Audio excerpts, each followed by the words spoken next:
Insults, invective, and outright lies. That's what we heard from Donald Trump in Iowa this weekend. He held 4 events in the state ahead of the caucuses.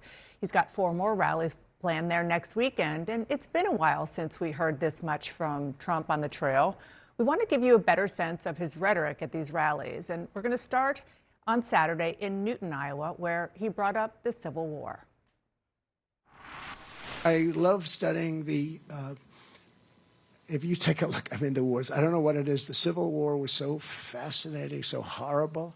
It was so horrible, but so fascinating. It was, I don't know, it was just different. I just find it, I'm so attracted to seeing it. So many mistakes were made. See, there was something I think could have been negotiated, to be honest with you. I think you could have negotiated that. All the people died. So many people died. I think it's, Abraham Lincoln. Of course, if you negotiated it, you probably wouldn't even know who Abraham Lincoln was. He would have been president, but he would have been president. He wouldn't have been the Abraham Lincoln. It would have been different, but that would have been okay. It would have been a thing that, and I know it very well. I know the whole process that they went through, and they just couldn't get along, and that would have been something that could have been negotiated, and they wouldn't have had that problem. But it was a hell of a time. How he would negotiate the end of slavery, what he considers negotiable there, he did not say.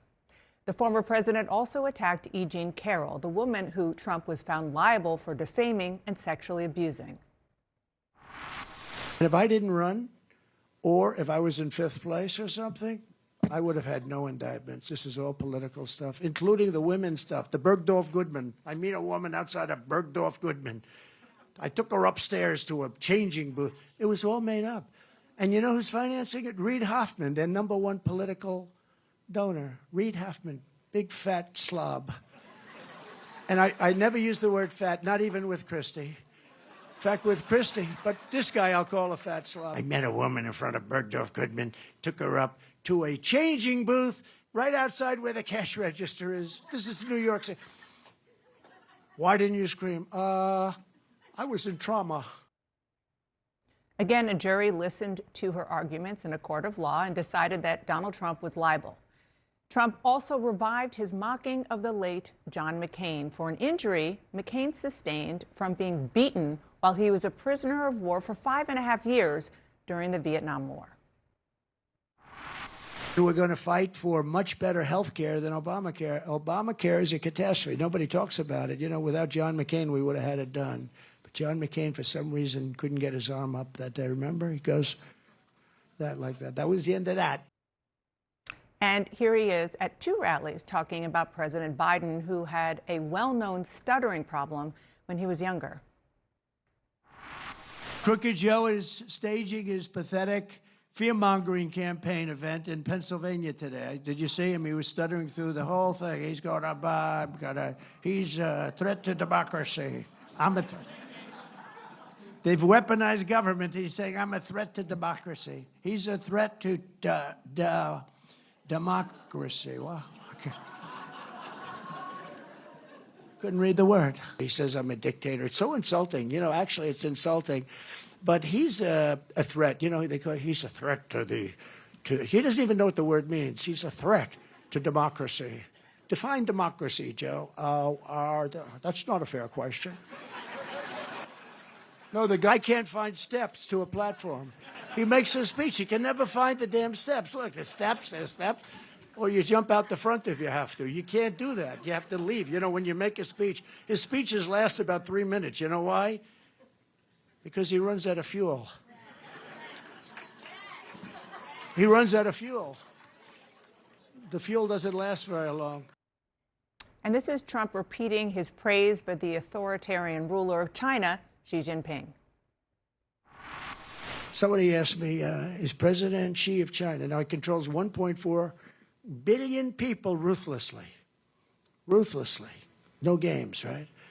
They said, is President Xi of China a brilliant man? I said, yes, he is. He's a brilliant man. Next day, Trump said President Xi is brilliant. I said, yeah, I did. They want me to say, no, he's not a very smart guy. You know, he just runs 1.4 billion people with an iron fist. And he spent time at multiple rallies downplaying the insurrection on January 6, 2021, defending those who rioted, defiled the Capitol, and tried to stop the peaceful transfer of power. They ought to release the J6 hostages. They've suffered enough. They ought to release them. I call them hostages. Some people call them prisoners. I call them hostages. Release the J6 hostages, Joe. Release him, Joe. You can do it real easy, Joe. This guy, what he's done to people. And Antifa knocks the hell out of Portland, takes over parts of Seattle, destroys Minneapolis. If I didn't send in the soldiers, Minneapolis, you wouldn't even have Minneapolis, right? The whole thing is just very unfair. But those J6 hostages going to jail for 20 years and 18 years and 12, doctors, lawyers, carpenters, electricians, truck drivers. It's one of the saddest things. It'll go down as one of the saddest things in the history of our country. And they went there to protest a rigged election. And now when the facts are in, they see it is a rigged election. You saw the numbers come out last week. It was a rigged election. And those people have to be, many of them, I guess there's some. By the way, there was Antifa, and there was FBI. There were a lot of other people there, too, leading the charge. They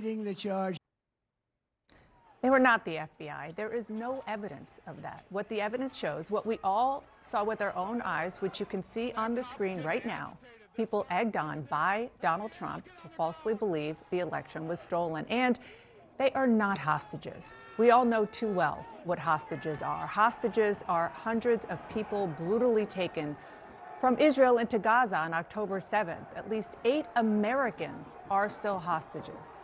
Those who are in American prisons for storming the Capitol are there because they were convicted in courts of law or will get due process, and no amount of rebranding will change the facts.